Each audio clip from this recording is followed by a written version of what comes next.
अस्सलाम वालेकुम everyone, welcome back to my channel Rangar family vlog. कैसे हैं आप सब? अल्हम्दुलिल्लाह हम भी बिल्कुल ठीक हैं। ये मैं आपसे रास्ते की वीडियो शेयर कर रही हूँ। इस टाइम तकरीबन 4:20 हो चुके हैं, जहाँ पर हम ना सियाल मोड़ आके स्टॉप किया है।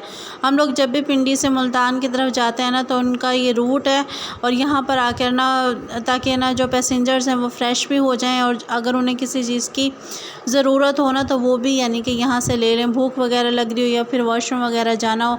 और मेरी अपनी भी ये मोस्ट फेवरेट जगह है क्लीनिंग की वजह से। रास्ते में आने जितनी भी यानी कि पब्लिक प्लेसेस हैं, उनमें सबसे ज़्यादा मुझे यही अच्छी लगती है इस रूट में, क्योंकि ये क्लीन भी है और फिर इसके अलावा ना यहाँ की वॉशरूम जो सर्विस है ना, वो वीआईपी है। यहाँ पे स्मेल नहीं आ रही होती, गंदगी नहीं होती वॉशरूम्स में। बाय बहुत यानी कि यहाँ पे ना थोड़ी थोड़ी देर के बाद सफाई होती रहती है। जिस टाइम मैं यहाँ पर पहुँची उस टाइम भी सफाई हो रही थी।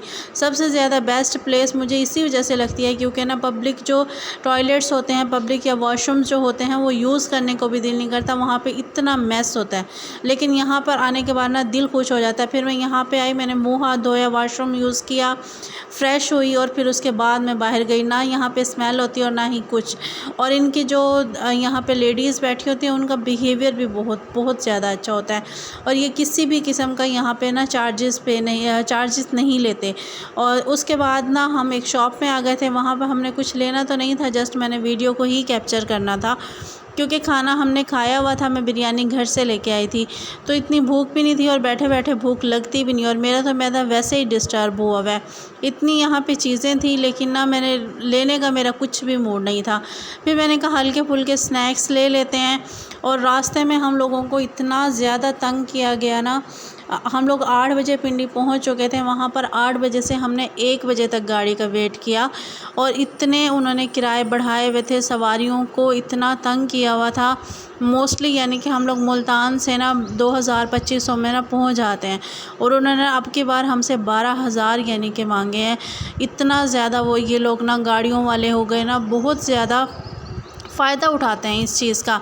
जब रमज़ान आ जाता है तो राशन महंगा कर देते हैं, जब ईद वगैरह आए तो गाड़ियों के किराए बढ़ा देते हैं, या फिर कोई और यानी कि मौका हो तो इस तरीके से ये मुसलमान हैं, वो इस तरीके से कमा रहे होते हैं कि हमारा यही सीज़न है, हमारा यही सब कुछ है।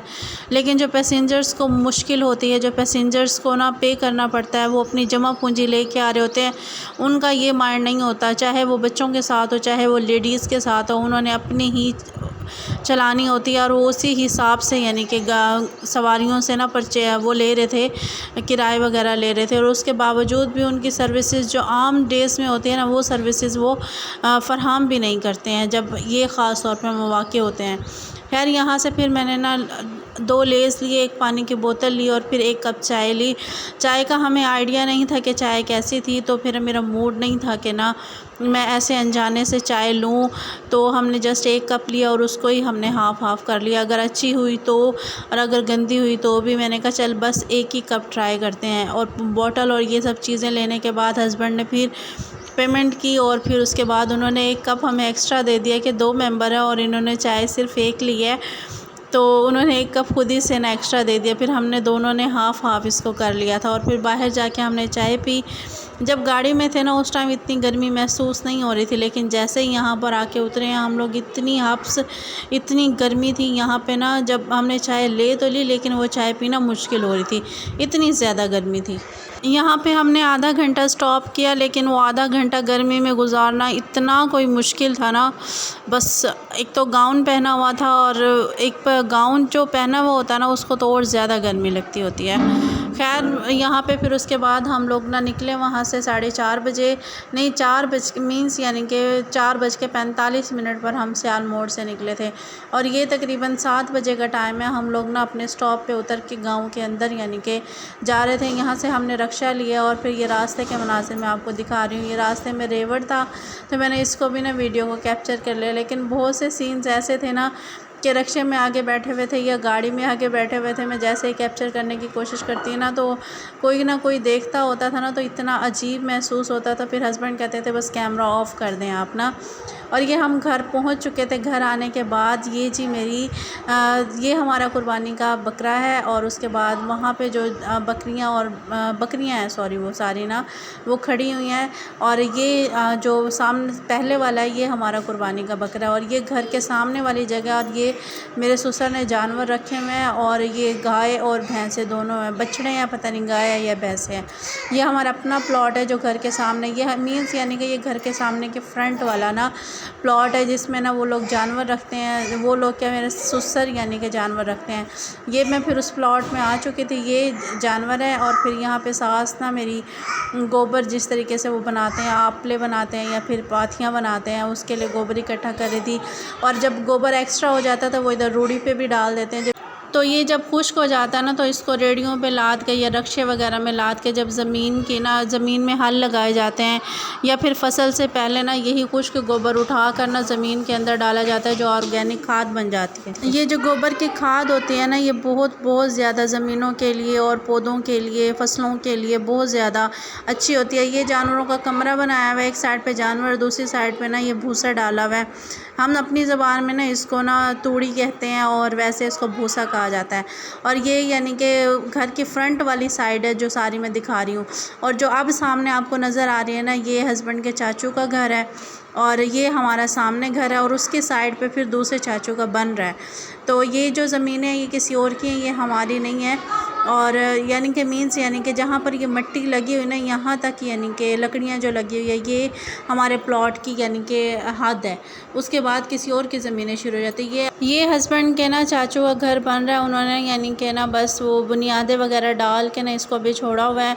और मिट्टी वगैरह यानी कि मीन्स जैसे ज़मीन को ऊँचा करने के लिए मिट्टी वगैरह डालते हैं ना, वो डाली हुई है। उसके बाद ये जी हमारी यानी कि साइड वाली जगह है। साइड पे पहले हस्बैंड के चाचू का घर है, उसके बाद फिर ये ज़मीनें स्टार्ट हो जाती हैं। ये अब मेरे ख़्याल से मकई है, पता नहीं जानवरों का घास है, मुझे नहीं पता। जिस टाइम हस्बैंड लोगों ने घर बनाया ना, उस टाइम सिर्फ यानी कि हमारा घर अकेला था। उसके बाद यानी कि ये सारे ना घर बनने अभी स्टार्ट हुए और रिहाइश अभी किसी की भी नहीं है, क्योंकि साइड पे और पीछे नहीं, साइड पे और सामने कोई भी घर वगैरह मौजूद नहीं था। हाँ, सिर्फ बैक साइड पे था। लेकिन अब तो यानी कि ये ज़मीनों के साथ भी यहाँ पे 2-3 घर बन चुके हैं। और ये उसके बाद यहाँ पे माल्टे लगे हुए हैं, लेकिन ये किसी को तोड़ने नहीं देते हैं। माल्टे इतने ज़्यादा लगते हैं, लेकिन जिसका ना कोशिश हो जो यानी कि को तोड़ने में कामयाब हो जाए वो तोड़ भी लेते हैं। और ये इस साइड पे ना ये मेरे देवर हैं, मीन्स यानी कि हस्बैंड के चाचू के बेटे हैं। और वो अपने जानवरों का दूध निकाल रहे हैं। उन्होंने सामने जानवर बांधे हुए। साइड पे रेड़ी जो खड़ी हुई है ना, उस पे ना हस्बैंड और मेरे ससुर बैठे हुए थे और मैं वीडियो कैप्चर कर रही थी। और ये हस्बैंड साहब फिर बकरे को खोल के अंदर ले आए थे और इसकी खिदमत वगैरह कर रहे थे, इसको खिला रहे थे।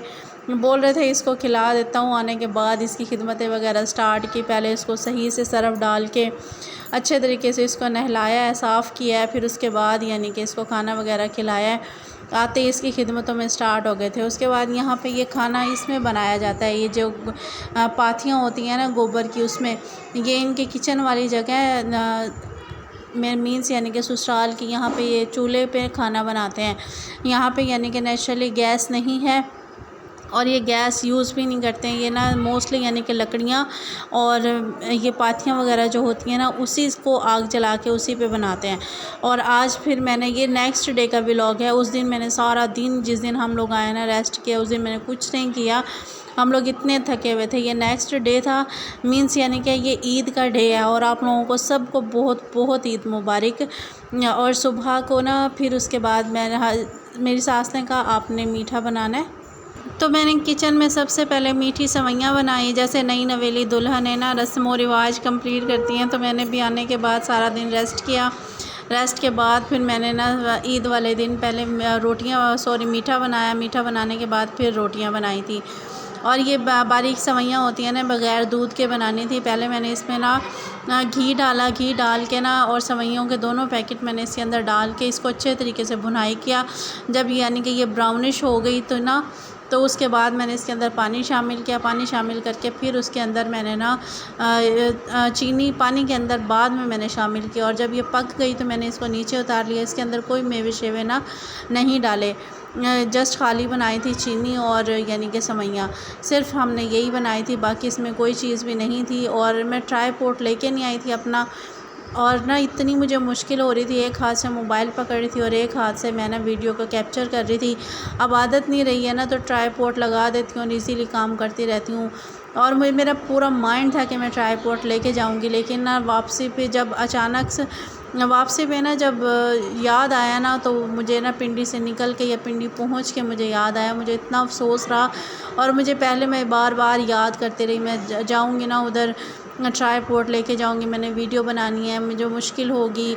हस्बैंड मना कर रहे थे, कहते थे रहने दें आप ना, हाथ से ही बना लेना, वहाँ पे इतने बच्चे हैं उनसे बनवा लेना, आप ट्राईपॉड को रहने दें। मैंने कहा नहीं, मुझे लेके जाना है। मैं बस ज़िद थी, लेकिन वापसी पे ना मुझे इतना अफसोस हुआ, फिर जाते जाते मैं खुद ही भूल गई। यहाँ पे फिर मैंने सवैयाँ वगैरह ना भुनाई करके उसके अंदर पानी और फिर उसके बाद इसके अंदर चीनी वगैरह डाल के इसको पका लिया। जब ये खुश्क हो गई तो इसको उतार लिया था। ये देखें जी आप सवैयों की फ़ाइनल लुक, और इतनी टेस्टी, इतनी मज़े की बनी थी, इंस्टेंट सुपर टेस्टी, और ना बहुत बहुत जल्दी बनने वाली ना, आप लोग ट्राई करके देखिएगा। उसके बाद जी मैंने रोटियां बनाई। रोटियां बनाने के बाद फिर काम वगैरह सब ने मिल के किया था। मैंने रोटियां बना ली थी और ना सवैयाँ वगैरह बना ली थी, और बाकी के काम यहाँ पे नंद रहती है वो यानी कि कर रही थी, सफाइयाँ वगैरह अपने बच्चों को संभाल रही थी। और उसके बाद बर्तन मेरी सास ने धोए थे।